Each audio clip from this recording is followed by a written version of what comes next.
Hi, everyone, and welcome to a special edition of Pathfinder, a podcast by Payload, the leading digital media company in the space industry. I'm excited to announce a 3-part series that we're kicking off today on lunar architecture, brought to you by our friends at Lockheed Martin. For these next few episodes, you'll be listening to conversations on public-private partnerships, foundational technologies, the energy and propulsion systems we'll need to settle permanently on the moon, and much, much more. Today, we're going to kick things off with the future of lunar architecture more broadly. And joining me will be Rob Chambers, Director of Strategy for Human Space Exploration at Lockheed Martin, and Alex MacDonald, the Chief Economist of NASA. I'm excited to share the mic with these two, so let's get started. Alex, Rob, excited to have you guys and excited to kick off this series with you. So thanks for being on the show. Thank you.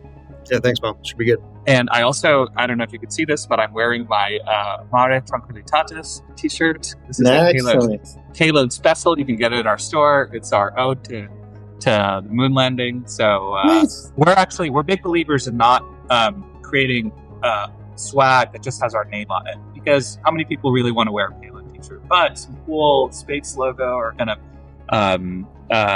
sort of a if you know you know type of t-shirt. I think that works. So we'll have to send you guys both after. Anyway. Well, look, I want to give you guys a chance for quick introductions. Maybe Alex, Rob, just tell us a little bit about what you do. Alex, maybe we can start with you at NASA. You've had a really amazing long career. And maybe we can start with, what you do today and how you got there. Sure. Thanks, Mo. Well, it's a pleasure to be here. Alex MacDonald, Chief Economist at NASA, been at NASA now for 17 years in a variety of capacities. Starting out basically doing small satellite mission designs as an economist at NASA Ames, then running something called the Emerging Space Office, where we figured out how to try to integrate commercial space and billionaire activities into the National Space Program, starting around 2012. So it has been quite the journey since then, and been on the 9th floor of NASA headquarters now since 2014. So worked across 3 different presidential administrations. Been privileged to work a lot in actually the creation of Artemis and the establishment of our kind of current Moon to Mars approach. It's an amazing time in the industry, as you both know, and really happy to be discussing it with my old friend here, Rob Chambers. Rob, over to you. I'm not so old, but I am definitely your friend. Alex and Mo, thanks for allowing me to participate today. So my official title is Director of Strategy for Exploration. My unofficial title is the Director of Hopes and Dreams at Lockheed for our future and where things may take us. My background is avionics and software, guidance and navigation and control.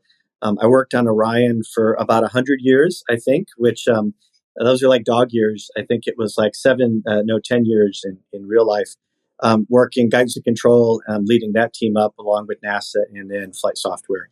And now I spend a lot of time thinking about where we're going to wind up. Not just the company, but kind of the human race as a whole when it comes to exploration. So thanks for letting me participate today. Well, quick question for both of you guys as it relates to your childhood. Did you always know you're going to work in the industry, and especially on the moon, or did you fall into it? I wanted to be a fireman for like many years as a child, and then I went through brain surgeon because it sounded hard. But then ultimately settled in on space as a kid. I think there were enough Apollo, magazines laying around when I was growing up in the 70s that it just was absolutely intriguing. So. Yeah, and as for me, I actually remember distinctly when I was told I needed glasses, because back in the day, if you did have glasses, you could not be an astronaut. So struck that off of my dream career, and so then focused on my real next goal, which was to be the first baseman for the Toronto Blue Jays. Didn't quite work out, so I have eventually found my way to space economics. Which worked out pretty well. Plan C, I like it. Yeah. All right, well, Alex, why don't we kind of start with you? Just would love to hear a little bit about NASA's vision for the moon and what NASA's vision for lunar architecture looks like over the next decade. Yeah, and so I think I want to take us back now a number of years, because of course this is a very sophisticated audience. Anyone who's kind of listening to kind of a payload conversation here will know that this is the third attempt since Apollo that NASA has made to return to the moon for long duration exploration. And one of the things that we did on this attempt was we said, with the Space Exploration Initiative, right? We said, okay, well, first we're going to build a moon base, and then we'll build a Mars base. And we added all up the cost of that, and we submitted it to Congress, and it was a no-go. And so then I like to joke under Vision for Space Exploration. We said, well, this time we'll do something different. This time we'll build a moon base, and then we'll build a Mars base. And it didn't quite work out at that time as well. And so this time, when we were beginning this journey that ultimately became Artemis, but which we didn't know was going to be Artemis at the time, we said, well, this time we really do need to do something different. We need to take a different approach. And we really have in a number of different ways. We have competition in transportation systems. We have international cooperation. In fact, we have international partners on the critical path, which folks will know was really something that actually we did not do in the past. And so I would say that this kind of approach that we've taken to return to the moon for long duration stays that fundamentally integrates commercial partners and international partners into the core of the program is really a new thing in NASA, a new thing in space exploration. I think many of your listeners will know the major elements of it, of course, SLS, Orion, Gateway, Human Landing Systems, CLIPS, all the different pieces. I think I would just note how many different pieces there are now compared to our previous attempts, right? Hadn't even mentioned LTV, hadn't even mentioned the pressurized rover, right? We are so much farther down the road now to identifying all of the different pieces that we need than we ever have been before. And some of that came from, in 2019, really being asked, how would the agency go to Mars, right? We've been developing Artemis under SPD-1, but we got the mandate to figure out how is that really going to help us get to Mars. And so one of the things that we did in a summer study in 2019 was we designed essentially a new approach for a 30-day stay on Mars that had searching for life as its goal and a pressurized rover as the core vehicle by which we would go do that. And then we did an architectural analysis that said, well, what are the elements that you would need to test out at the moon in order to prepare for that first mission on Mars? And that really has guided the amount of work and the type of work that we're doing at the moon in preparing to go to Mars. As I mentioned all the other pieces, but you'll notice our goal is to get up to a 30-day stay. We have a pressurized rover as a core part of the architecture.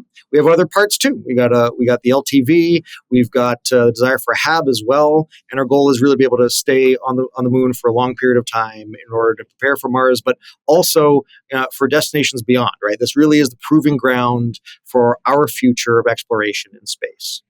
It's probably enough to start. Is the end goal of Artemis to have a permanent base? I think it's an interesting question of whether or not an exploration activity like going to the moon has an end goal, right? It is a process of continual exploration and development. I think one of the things that Rob and I have been talking about kind of in the past is right now our goal is a 30-day stay, right? And that is a huge envelope expansion of where we have been before. I think a lot of people sometimes don't realize that our first mission to the lunar surface in Apollo 11, people were there for less than a day. And by the end of the Apollo missions, 1972, right, we were there for a few days, right? That was the extent of our exploration capabilities that era. So even getting up to 30 days on a place like the moon is a major envelope expansion. But one of the things that we also recognize at NASA at this point is that, whatever our objectives are, the community of individuals, of companies, of international agencies has ambitions that are beyond what NASA may at any one time set up as a program.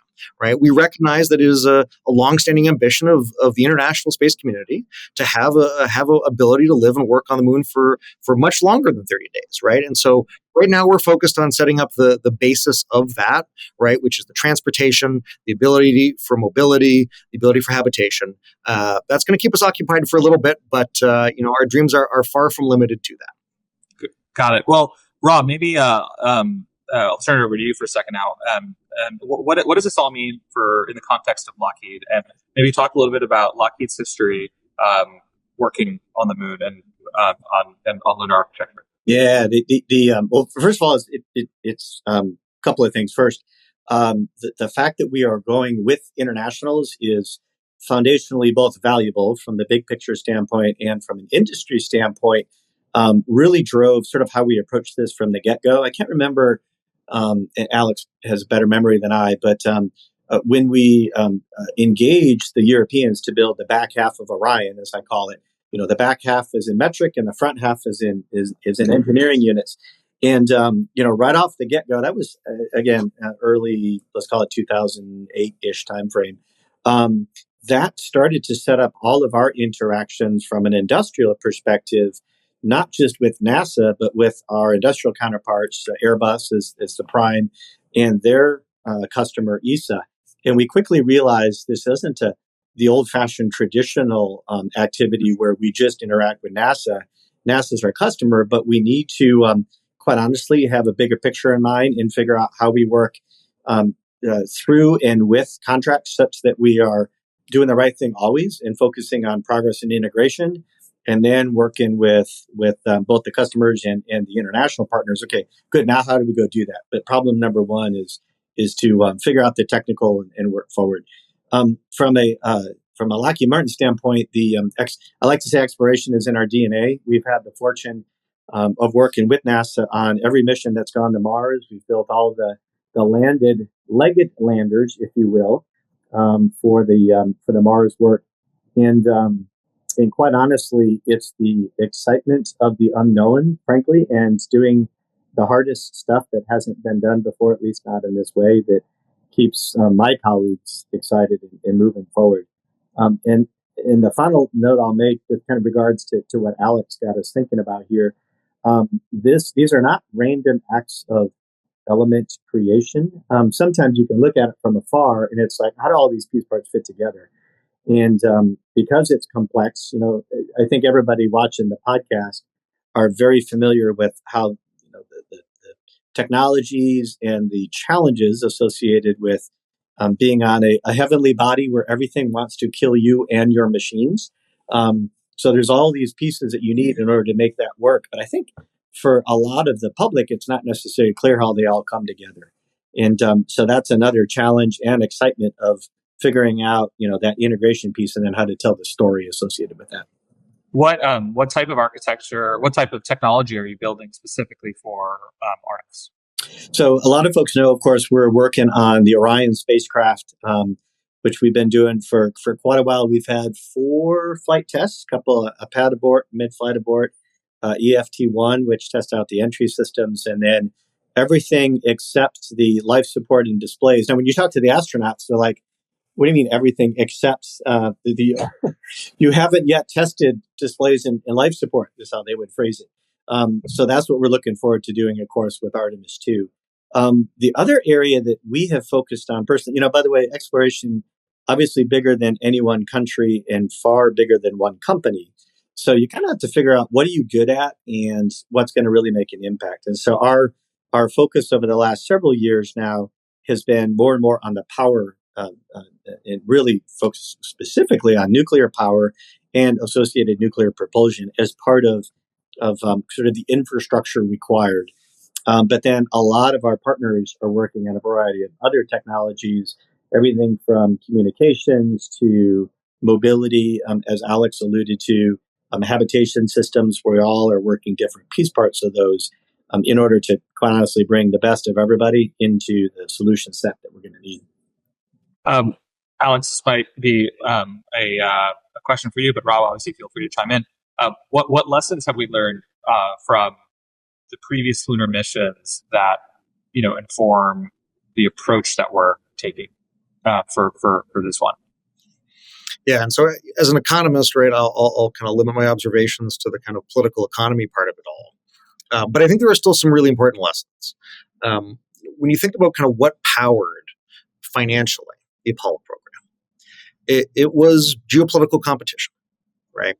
The total amount of budget that was allocated to the Apollo program, right? The total NASA budgets, when you do the kind of inflation adjustment, is basically over $50 billion per year. So right there's kind of 2x the current NASA budget. And then at the time, about 85% of the NASA budget was dedicated to Apollo, right? So it was even more than kind of 2x. You're probably looking at a 4x per year allocation. And what drove that really was geopolitical competition.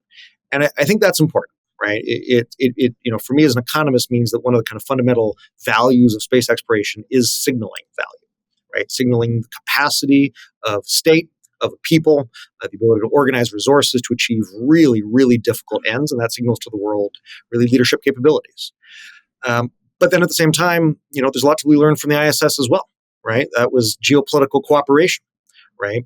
And I think that we're already seeing right now with, almost 50 signatories to the Artemis Accords, with international partners now core to Artemis, right? A Canadian flying around on Artemis 2, a commitment to land Japanese astronauts on the surface, right? We're also seeing that international cooperation is going to be part of this as well. I think one of the last pieces that I think we can learn from the past is that ultimately, the Apollo program was canceled, and it was canceled because it was very expensive. And so, if we are going to sustain this, we are going to have to figure out how to do continued lunar exploration within the kind of current budget levels that are sustainable over what we now know are many decades. Right? NASA's budget has basically been relatively flat relative to inflation since the 70s. Right, which is a good thing, because it actually means that you can kind of plan on that amount of level of budget, and that's what we're doing. Right, that's why we're leveraging commercial, and that's why we're leveraging our national partners. And so we've kind of assessed the Apollo program and what we think it's taught us, as well as our previous two attempts to return to the moon, and we're putting those in practice. Right, we're figuring out where we can leverage other parties' capital, other parties' technical capabilities, and to really leverage both geopolitical cooperation as well as, where necessary, geopolitical competition in order to power our return to the moon. Well, I want to maybe touch on that for a bit more. So you mentioned earlier, you look back to the Apollo program and the 50 billion inflation adjusted number versus today. Obviously, what's making all of this still possible is that public-private partnership. Maybe Rob, you can chime in here. Like, what has changed that has enabled the partnership to become more efficient than it was 50, 60 years ago? Yeah, I think there's kind of multiple dimensions in that. One of the things we learned with Apollo is if you take the easiest technical way out, which was arguably required in order to meet the geopolitical constraints or objectives, we did short landings, we did equatorial landings, and we didn't leave anything behind, if you will, infrastructure-wise. One of the if you look at sort of the order in which we have developed, we the human race now have developed Artemis. We needed to get Orion and a rocket built. Okay, the very next thing wasn't the lander; it was Gateway, and it was to provide whatever analogy you want to use, toehold, lunar lean-to. I tried to brand that for a little while, and it was regarded as not grandiose enough. So we've got Gateway, right? But that is a convergence point or a reference point from which we can then explore, perform science, and so forth. So sort of the approach that we're using right from the get-go is to ensure we have an infrastructure in place, and I think we're going to talk about infrastructure as we go forward. The other thing, if you think about 50 million or 50 billion in inflated terms, we're using a lot less than that to pull it off this time, and it's because, quite honestly, a lot of that work back then was to do non-recurring expense, NRE, invention of things we didn't even know that we needed. Right? We talk about spinoffs. Teflon. Who knew we needed Teflon? In hindsight, who knew that we were going to need Velcro? Until we had it, and they were like, "Oh gosh, Velcro, good stuff." I think this time we knew there were fewer unknowns this time around than before, and what that means is we can learn, of course, all the technologies that we have, but we can also figure out which of the what I would call the NASA hard stuff versus which stuff is just engineering.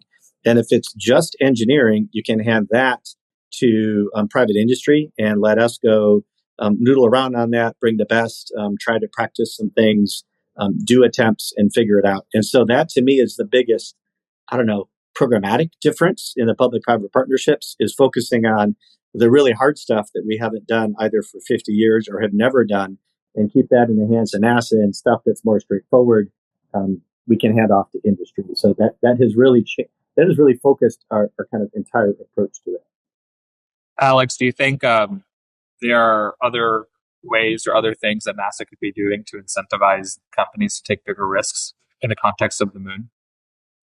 Yeah, it's an interesting question. I mean, I think we are definitely leveraging commercial capabilities in a way that I think frankly folks 30 40 years ago would certainly be raising some eyebrows on, right? And I think that's a good thing, right? As I mentioned, right, when we're trying to return to the moon for sustainable, long duration exploration at less than half the budget of what you did during Apollo, I think you're going to have to figure out how to uh, take kind of innovative approaches to things, and we have. And so, for me, it's actually more about how do we continue the approaches that we have taken, and how do we adjust over time appropriately. Right there's been a huge success of the use of commercial services contracts. Right, COT CRS, incredibly successful. Commercial Crew, very successful. And at the same time, the market circumstances for those capabilities may not pertain to everything. Right?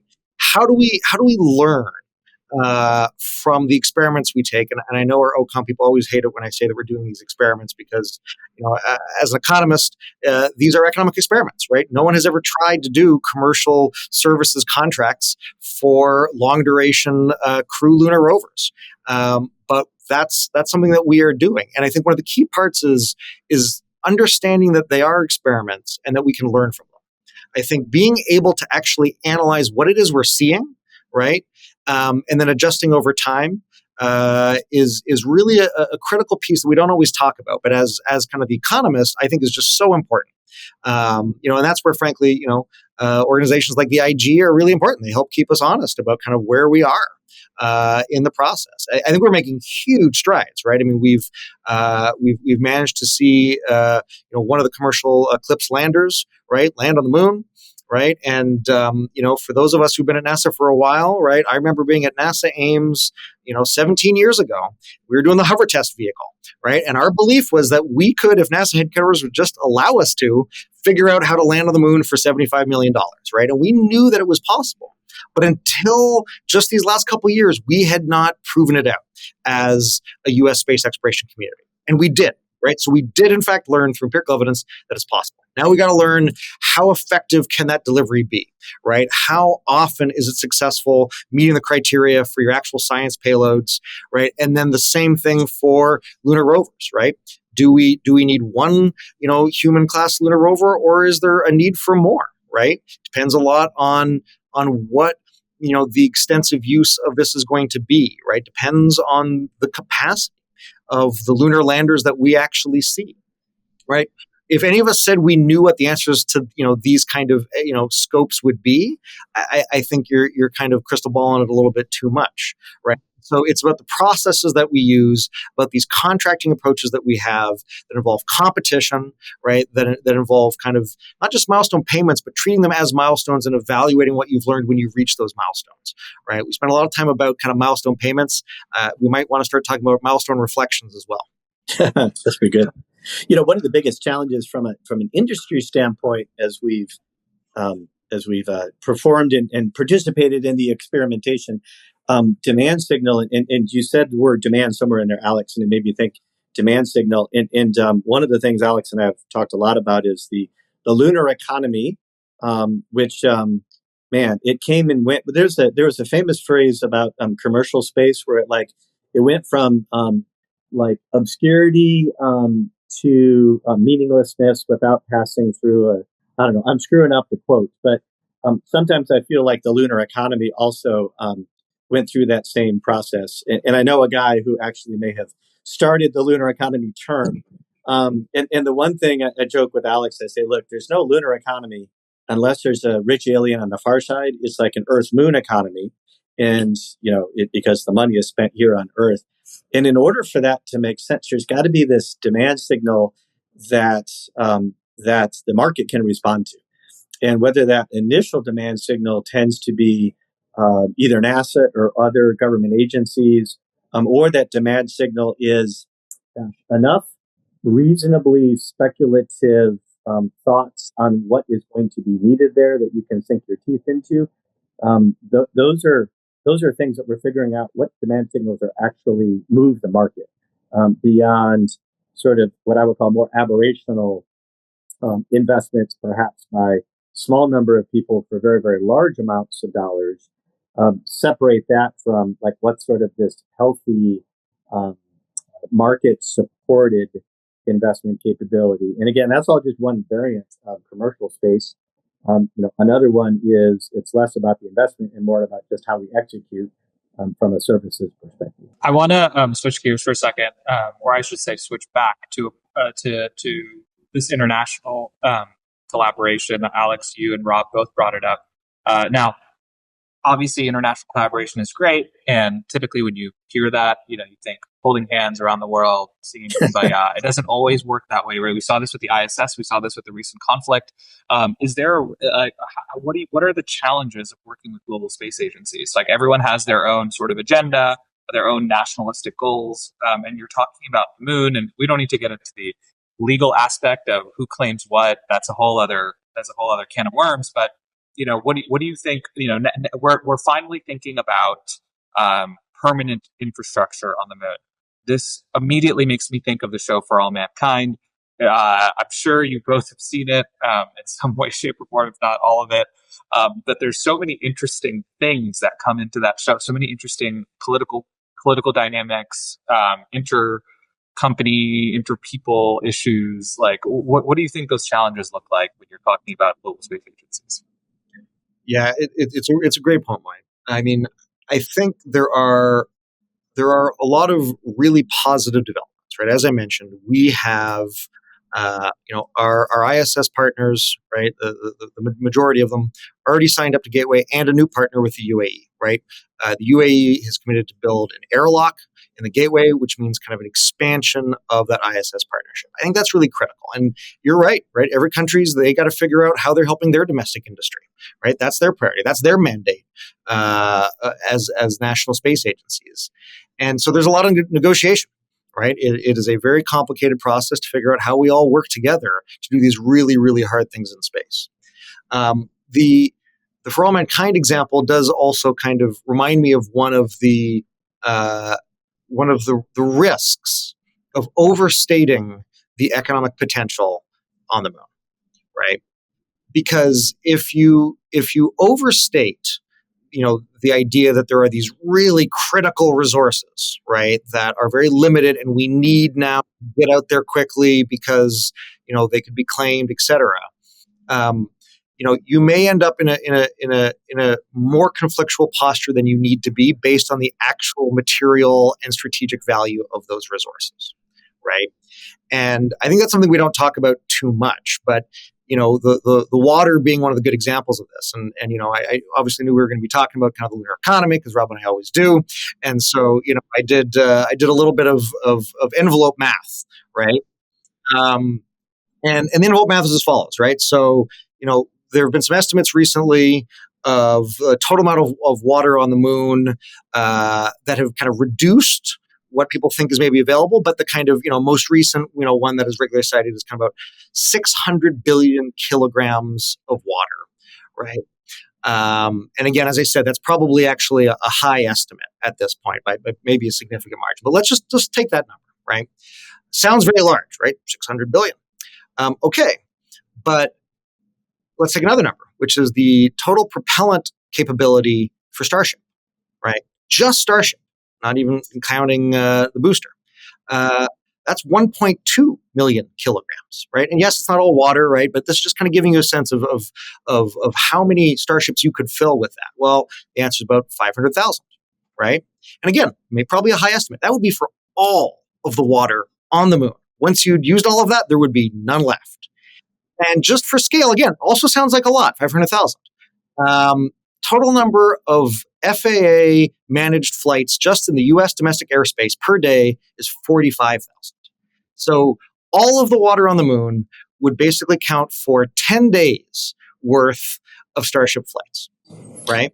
So Alex mentioned that. I'm like, it's going to be an awesome week and a half, man. And then what after that? That would be very sobering. Week and a half on the moon. Either we have to figure out how to drink something else to stay alive, or we're going to have to bring our own water. That's what it sounds also like. True. You got it. So there's all these other uses. And the only reason I bring that up is, if it's that limited of a resource, right, and you're able to bring this propellant from Earth, right, that type of resource seems like a very silly thing to end up in an international conflictual relationship over. right? That's my point. And so as we think about building a human civilization that extends to the moon and it can extend beyond, let's keep the kind of eyes on the prize and let's be objective about the values of these resources, because it's going to be a long time before they're actually really being value add in the system. In the proven ground concept, it makes a lot of sense to still spend time working on ISRU. We need to learn these techniques and these technologies, but it's not because the water per se is so valuable, right? Because we know that as we move out farther and farther into the cosmos, learning to use the resources that are available on these types of bodies is going to be important. Well, okay, so you've opened up a small can of worms that I have to dig into just for a second. Okay, so what about let's take a look at another business model that's out there, which is helium-3 mining. What do we do? And it doesn't have to be specifically about that, but maybe talk a little bit about other business models that are out there that are trying to monetize the moon. Like, what do you think about that? Wherever we go, we wind up finding value. And I know that sounds like this weird trust fall kind of thing coming from a corporate company, but the truth is, you can't really predict the future. And although some people try, I told some folks yesterday, I said, look, you kind of have two views. Well, you can take two views. One view is there is stuff we find that is of inherent value to the human race. Clearly not water for more than a week and a half. How sad. But you can assume we will find things of value for the human race, or you can assume we won't. And if you assume we won't, that takes us down a path that's actually not all that interesting. But if you assume there is something, that then drives, well, how do you go about positioning yourself to make maximal use of whatever that is, which quickly gets us into the talk of infrastructure. So, I kind of view it as a guidance and control guy that pretends when he's in PowerPoint to be an economist on occasion. We have sort of this, okay, whatever that marketable product is, we don't know what it is yet. Maybe trilithium crystals, maybe the small black holes that are suspended in some magnetic field that we don't know about on the far side. Doesn't matter. Let your mind run wild. What are you going to need in order to make use of that and to get access to it, and to get access to it in a way that is sustainable and long-term and doesn't bust the bank and is as optimal as is reasonable? And then what can you do, from a tertiary perspective after that? And that all drives our near-term behavior, like work with the internationals and ensure that safety zones, which a lot of the viewers probably are familiar with, don't become exclusion zones, which is a totally different mindset that is not going to do any of us any good. And so, although I was totally dodging your question, Mo, because I don't know what the marketable product will be. I'm convinced, just based on history, there will be very valuable marketable products. And the question is, how do you position yourself, no matter what they are, that we're doing it in a way that's as optimized as is reasonable? Yeah, I think that we as a society have started to overanalyze everything. Because if you think about, look, at the end of the day, and I say this kind of half in jest, but if you really think about it, at the end of the day, like, humans, if you're trying to be romantic about it, have always been explorers. And yes, we're like, well, we're exploring because there's riches somewhere, but no one really knows exactly. No one knew what it was and what it was going to be exactly. And then, of course, it's the reason why we're here today, because there were some brave groups of people out there who decided that they were going to make that journey. So I actually think, Rob, I agree with you in many ways that we don't know, and it's our duty to find out. Yeah, well said. And it actually reminds me, CSIS kind of came out with this report recently, which was called kind of Salmon Swimming Upstream. Yeah. It's an interesting title for a kind of policy and economic assessment of the lunar economy. But Clayton Swope, kind of who wrote the report, kind of starts it out by mentioning this actually comes from Neil Armstrong quote, right? That Neil Armstrong basically said that humans do these difficult, risky things, right? That we're doing this because that's who we are. It is as natural to do these complex, difficult things as salmon swimming upstream. And I really resonate with that because as an economist, when I look at these many different business cases that have been put forth for the moon, right? We've done the helium-3 economic analysis, we've done the platinum, right? All these different types of things. None of them seem to be particularly close to closing at this time. right? And so I, as an economist, believe that happiness is outcomes divided by expectations, and so I want to try to make sure that we keep our expectations reasonable. But none of whether or not any of these business cases seem to work out right now is not a reason not to go and not to go aggressively, right? We know that humans want to push the boundaries of the possible, right? That's the industry we are in. That is why NASA has the type of budget mandate, as a federal agency that it does. It's why we have very well resourced, billionaire individuals who are spending the money that they're spending on it, right? This is a human ambition that literally dates back to the 1630s, right? As soon as Galileo discovered a world on the moon with a telescope, people started figuring out how they would get there, right? Because that is the nature of human ambition. And so I think we need to embrace that. We need to embrace the fact that we are going to kind of satisfy that, to satisfy geopolitical signaling. We need to figure out how to do it sustainably. And as we do that, if we build infrastructure that then allows other people to experiment with business cases, even if they don't work out, we're then at least enabling that exploration space of different resource, kind of extraction activities. And we'll see which ones pan out. To be honest, the one that seems the most likely is simply bringing back moon rocks. And why do we know this? Well, we know this because people try to sell NASA moon rocks illegally because they're worth a lot, right? People want a piece of the moon. And so, if the cost of returning payloads from the moon is low enough, people will pay for that. People pay hundreds of thousands, millions of dollars for very large meteorites, right? And those are just meteorites. So, we know that the moon is a special place, and that rocks from it will be valuable. If we can figure out how to use resources there meaningfully as well, I think that's going to be good. I think we're going to keep experimenting on that. We should be investing in the R&D that explores, up the TRL level for that. But I also don't think we should bank on it, right? To be sustainable, we should plan to be sustainable under a world where we have very few other revenues coming in. Because if we do that, if we plan for the kind of minimum viable approach, I think that will give us the best chance of succeeding. Very well said. So, Rob, Alex touched on this earlier. I just want to quickly talk about sort of the key infrastructure elements that sort of the near-term infrastructure elements. We've talked about that a little bit. So maybe talk about what those are, like habitats, power systems, transportation, Lockheed's role in that. Obviously, we talked about Orion. Maybe you can talk about the rover. And then what does that look like over time? Like what's on the Lockheed roadmap, and in terms of the role as this infrastructure kind of builds out, as this ecosystem builds out? Absolutely. I had to laugh, and I was looking down to see if I had my copy of the CSIS report that Clayton gave to me yesterday, because when I said that I mentioned yesterday to somebody, you could assume one of two things. It was actually Clayton, because he asked, well, do you really need this big lunar infrastructure that we've described as sort of this kind of this vision that could draw us forward? And I said, well, Clayton, we could either assume we need it or don't. I'd rather assume we need it, and then kind of see what happens as we go down that thought experiment. So pretty funny timing, Alex. So we have, I feel strongly, unless you vision cast the future in some detail, you're doomed to take the Brownian random motion path that may or may not get you to where you want to be, or it might just take you to some local minima of implementation that you'll kind of regret later. So almost to a fault, I kind of live in the future. I had a huge argument with my wife that our credit cards were expired. And in fact, no, they weren't, because it wasn't 2025 like I swore up and down to her that it was.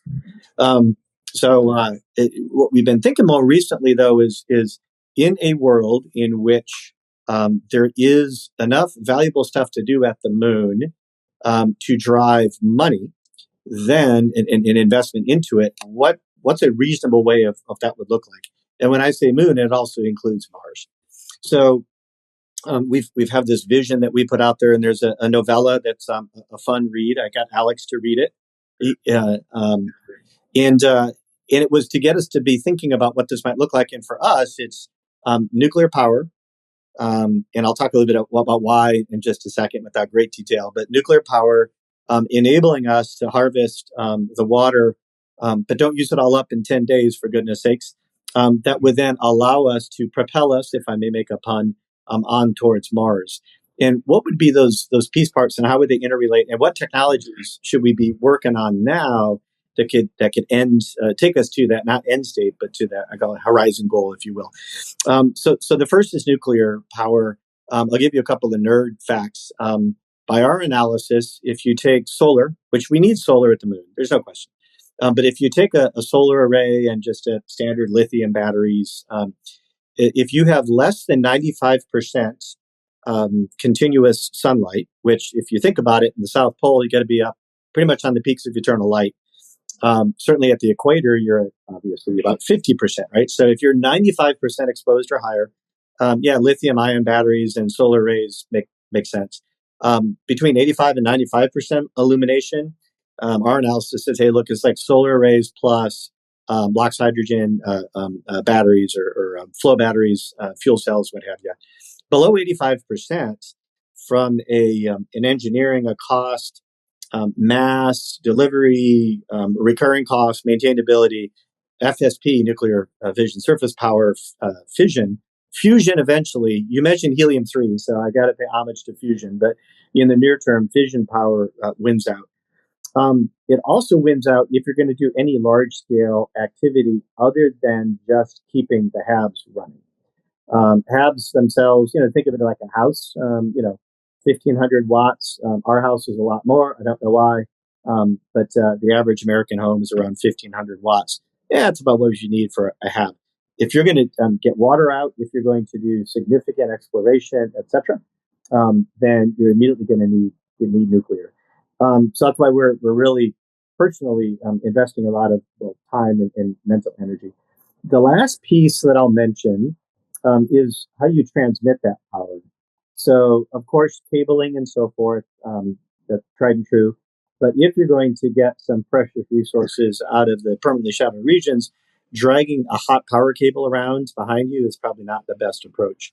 And so for us, power beaming immediately becomes very, very interesting and has direct and helpful capabilities back here on Earth. So orbital power beaming to anywhere on the lunar surface for anybody that's in trouble. Pretty intriguing tech, pretty enabling tech, I think, and has direct applicability, perhaps maybe RF instead of optical, for power beaming back on Earth. And so one of the use cases for large amounts of regolith that we might take from the moon, before Alex tells us we'll use all that up in a week and a half as well. But I think more regolith, though. I think you're okay. It's a little bit more regolith. But using regolith to build out, let's say, power beaming systems that we could then bring back into high Earth orbit and provide power to parts of the world that don't have it is a really intriguing use case as just a thought experiment for where things would head. And when you put all those together, that moves us towards focusing on tech like power beaming and nuclear power and associated nuclear propulsion, of course. Alex, to kind of state the obvious, the Artemis program isn't just NASA and Lockheed Martin. Who are the other players that we should mention here that are critical to this vision? And then maybe, Rob, you can tell us a little bit about how you're working with some of those folks. I mean, one of the great and amazing things about Artemis is that it is almost impossible for me to list all of the critical partners off the top of my head, right?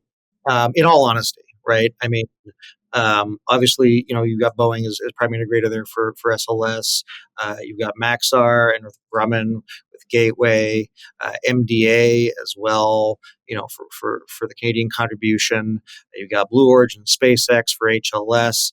You've got Intuitive Machines and Astrobotic, as well as Firefly, others potentially as well for CLIPS.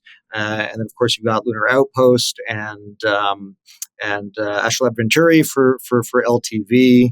I mean, you've got such an array of different companies, and I think for me, it's one of the points of kind of pride and optimism that I have is that we've really expanded the industrial base of U.S. companies going to the moon. I mean, many of those companies that I've mentioned are not, the traditional primes of the U.S. space program, and that's intentional, right? And there's a lot more besides, right? And then in addition, right, as folks know, it's not just about the primes, it's also about the suppliers, right? Every prime has a whole legion of dozens of suppliers who are providing critical pieces that are required for the success of the mission. Right, it is this huge economic ecosystem, and as a brief plug for the economic impact report that we just put out this year, that is a huge effort on part of the agency to put together, because it really says not just kind of the total amount of expenditure, right? There's a lot of attention on kind of the total multiplier. The real core of the information is that it's the highest level of resolution that NASA puts out about where it spends its money across the country. And the point is that it is truly across the country. Right? There's not a state without millions of dollars of economic impact that's going on, and of course, there's a lot of states that have significantly more than that, and it's not just the states that have NASA centers, right? And that is what for me a national program looks like. It's implemented through contractors. It's implemented through our NASA centers. So you asked for the list, and I gave you the best ones that I could think of off the top of my head. But there's going to be new ones as well, right? We still have not put out the contracts for the lunar power systems, right? I should also mention, of course, that we did the comms contract, which Intuitive Machines got as well, right? And so there really is an expanding ecosystem around this. And we also now have a number of the companies who are publicly traded, right? I mean, as an economist, it's been so fascinating because when I joined the agency, you really couldn't track a pure space play in the stock market. Today you can, right? You guys report on it, right? And I think that's just such a much more dynamic and interesting environment to be in than we were 20 years ago. Yeah, and for any companies that Alex missed, we'll include his contact information in the show notes, so you can feel free to. Yeah, nice. Like, well, that's pretty brave to start naming names. Touché, good sir. We the couple of thoughts on that. Totally agree. When you think about small business, I get the numbers are accurate enough. I think about half, at least for most of us primes, about half of what the funding we get from the NASA or other investors, about half of that goes out to subcontractors, because there are things we're really good at and there are things that we are not good at. The trick is to know what you're good at, what you're not good at, and then get someone else to help you with the things you're less good at, or the things that they're better at. Of that, let's say 50% that goes out the door to folks that help us, about a large fraction of that, maybe half, goes to small businesses. And that's because some of these capabilities across the country they're not high quantity items, but by goodness, they are safety critical. And there's been some pretty fun. We get to go out and meet with these folks on occasion, and sometimes NASA will accompany us. And it's really exciting when someone from the astronaut office is able to join and talk about how their particular bracket or a subsystem or a valve or battery or what have you fits into the larger infrastructure. And these are folks that don't normally work within the space industry. They were the ones that were hard to track that Alex just alluded to. And what they tell us oftentimes is the stuff we do for y'all for NASA are the hardest things that we do. And they drive us to go buy new CNC machines or invest in new software. And they're also the ones that allow us to maybe recruit the next generation because of just the inspirational nature of what they do. The other thing I was going to mention, Mo, is I think at the we get together annually. We the prime contractors for the large Artemis programs. We get together out in DC once a year. The last go around was the first time that I think we had 11 prime contractors with 12 contracts, because Northrop is doing both the boosters and the Halo. And we had all of us, it was kind of crazy, man. We had all of us at one huge long table, the VPGMs, and with a panel to talk to the suppliers from across the country just on how we're all working together. And although we will fight like ruffians in order to get contracts, once we are on the team, it's all team sport of getting Artemis built. And that's actually kind of fun to be able to set your competition aside, and then now we just got to get the work done together. And so that to me, Alex mentioned some of this stuff starts to become real.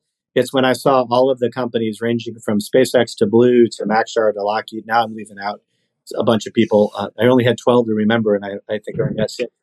But all sitting at this table was really amazing, and all with the single objective of get us sustainably back onto the moon as quickly as possible. Alex, I want to talk about, as you mentioned all of these companies, my mind immediately goes to risk. And there are, now Lockheed Martin aside, because there's a significant amount of heritage there on the moon, many of those companies that you mentioned, or a good chunk of those companies, did not exist when we went to the moon last.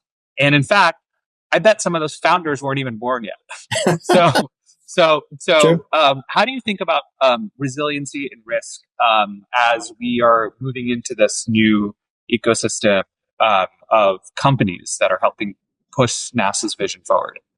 No, it's a great question, and I do not remember one of the ones that I very sadly forgot, which of course was Axiom and the spacesuits, right? How could I forget the Prada spacesuits, right?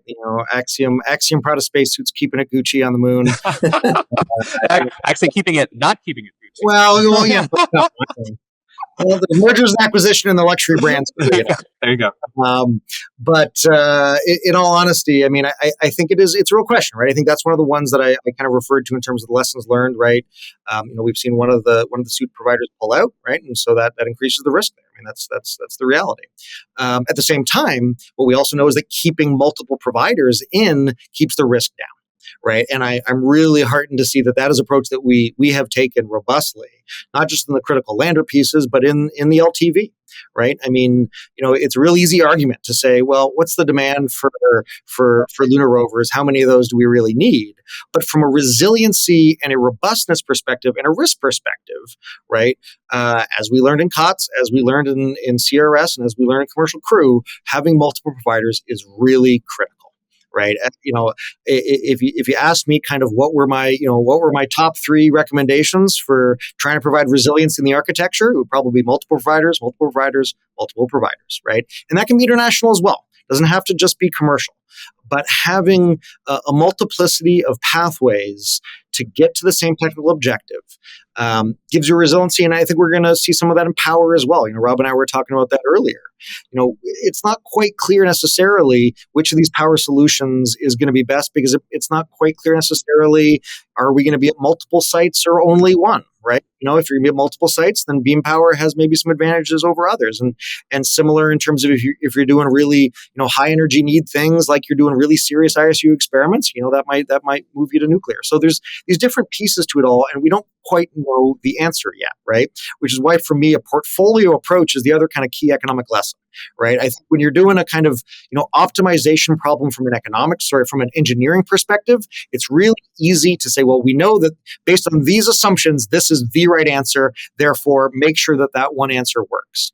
But if you take a risk approach, right, you end up with a portfolio of things that you don't quite know what you're going to end up with, right? Some things might be a hedge, right? You might have something in the portfolio that's there as a hedge just in case something else doesn't work out, right? And I think that's what a sophisticated approach to long-term space exploration and development is going to look like.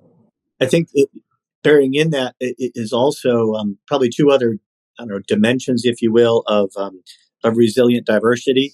When I mentioned the primes, not all of them, or in fact, barely half of them, at that table were publicly traded. We are not old space, by the way. We're a new space with heritage. I've been trying this branding out. Hasn't stuck yet. It's going to happen. Wait, that's it. We might make some T-shirts out of that. Yes, you might have given me a good idea. New space with heritage. But in all seriousness, there's room for folks like Lockheed Martin, and there is room for folks that are new to the game but have innovative approaches that haven't been done before, and if they work, will be transformational. And that's where you got to be really authentic about what your company is good at and what you're not good at, and don't try to just do everything. And that's one of the mantras that we've got. The other dynamic or dimension, I guess, lens that you could look at the precious jewel of resilience through, Alex, is the international side. And we've had some, not necessarily me and Alex, but others have had some debates. Why don't we become more prescriptive, we being NASA, the U.S., more prescriptive about what we want the internationals to do? And the answer is because we want them to do what they think they should do. And by the way, they may have better ideas about routes we should go than necessarily what we set up. And we don't want to be random acts of development. And you need to rally around an architecture and an approach, or else it's chaos. But at the flip side, there's a sweet spot where you are not so constricted upon the solution set that the internationals can't come out with their own ideas to give you that sort of portfolio approach. Well, well said, gentlemen. I want to wrap with a bit of a more of a visionary. Let's have a little fun here with what the next 100 years looks like question. So, what do you think? And Alex, why don't we start with you? Like from NASA perspective, and then we get the Lockheed perspective. What is the end goal for lunar exploration over the next century? Tie in Mars. Where do you think Mars becomes? When do we learn enough on the moon that we're like, hey, now it's time for the next destination? And also, we didn't really talk about China, so I'd love to get your perspective on where you think China is on this sort of, for lack of a better word, race to the moon. So why don't we start with you, Alex? Yeah, sure. Well, I'll deal with the latter one just to start. I mean, they've got serious capabilities, and I think folks should expect that they'll be attempting lunar landings in the not too distant future.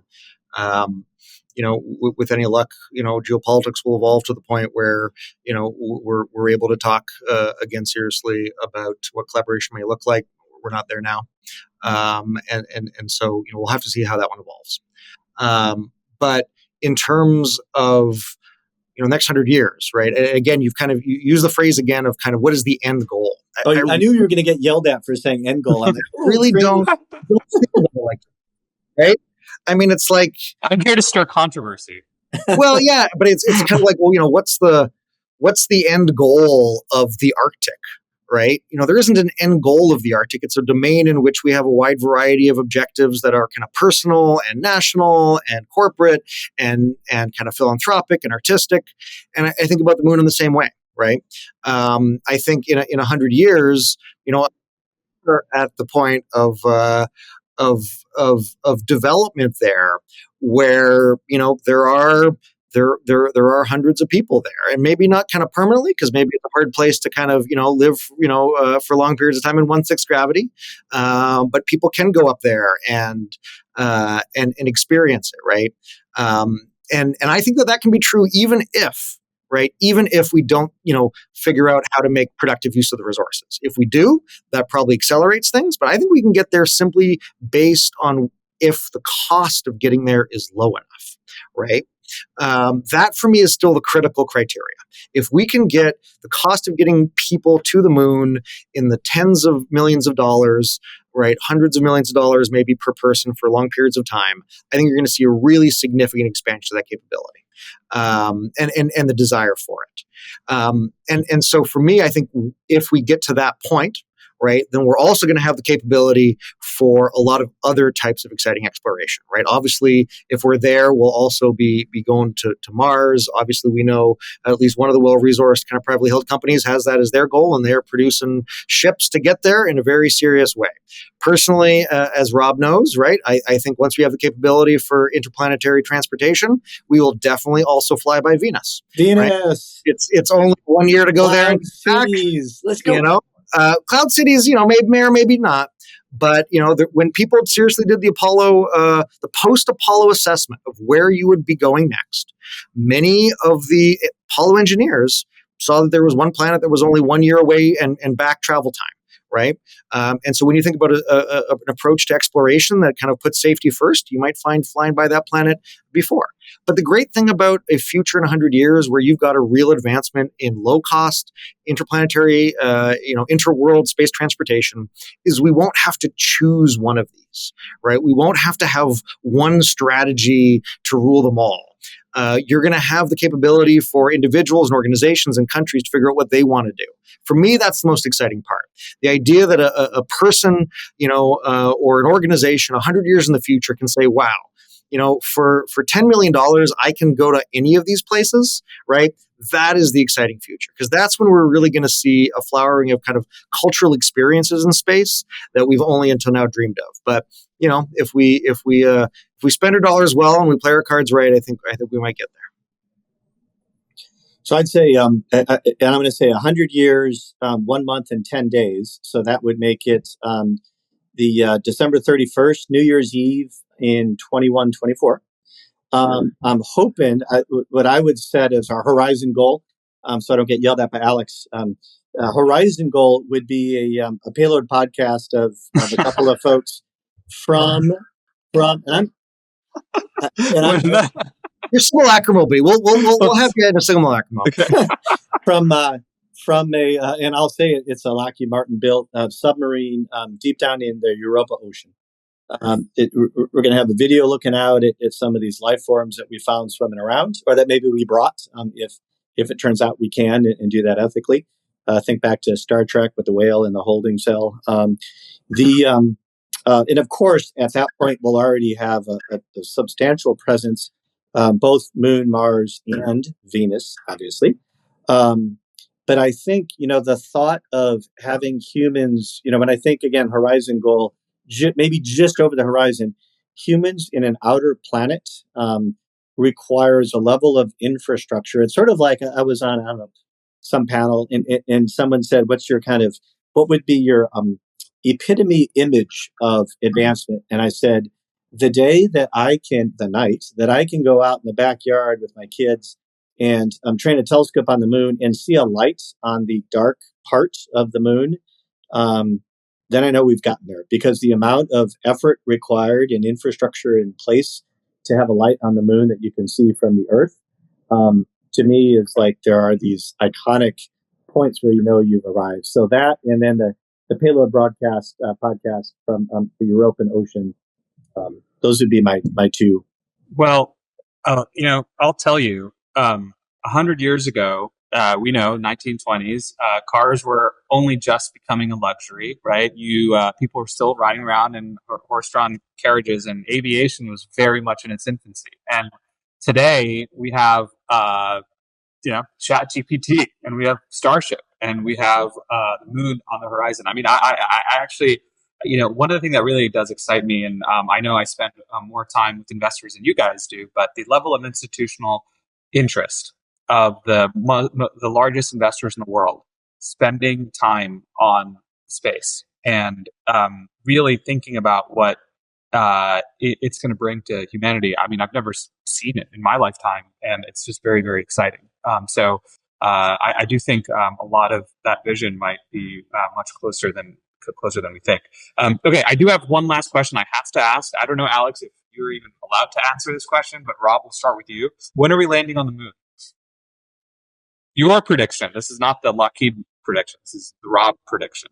The Rob prediction. With humans? Yeah, humans, correct. In the 21st century, because we have. Man, I would just say as soon as we can do it safely and do it the right way. And that may sound like a cop-out, but the truth is, what we don't want to do, you're sort of like, what are the rules of the game, right? And the rules of the game are not die trying. The rules of the game are not give it the old college try. The rules of the game are do it in a way that will then allow us to do it again within a year and build upon the first one. There's absolutely no question it's going to be this decade. And in my mind, there's absolutely no question it's going to be before some of the other international folks that don't share all of our approaches and values. It'll be before they do it for the first time. But the specific date is sometime in the next, I don't know, quick economists do the math, but there are approximately 5 years, so 5 times 365, sometime in the next 1,700 days or so. Yeah, I'll just say, I'll see very soon. And I think more importantly, with a lot more capability than I think people around the world have yet prepared themselves for. I think really thinking about what you're going to be doing with large cargo capabilities on the lunar surface is something that people should be spending a lot more time thinking about. All right, I'll accept it. Gentlemen, thank you for being on the show. This was really fun. Thanks for taking the thank time. you. It's been Likewise, great. real pleasure. Until next time. Bye-bye.